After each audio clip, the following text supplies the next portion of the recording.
Nama Laksamana Madya atau Laksdia Muhammad Ali mencuat usai dikabarkan akan menjadi Kepala Staf TNI AL.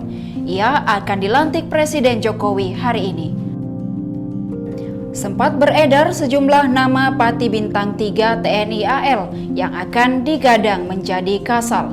Tapi informasi yang didapat sebagaimana dilansir dari tribunnews.com, Jokowi telah memilih Laksdia TNI Muhammad Ali sebagai pengganti Yudo Margono. Jokowi sebelumnya juga sudah memastikan soal acara pelantikan Kasal baru ini. Menurut Presiden, pelantikan Kasal digelar hari ini saat ditemui awak media di Pasar Pujasera, Subang, Selasa 27 Desember 2022 kemarin.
Demikian Tribun Hot News kali ini, saksikan berita lainnya hanya di kanal YouTube dan Facebook Tribun Timur. Terima kasih sudah nonton, jangan lupa like, subscribe, dan share ya!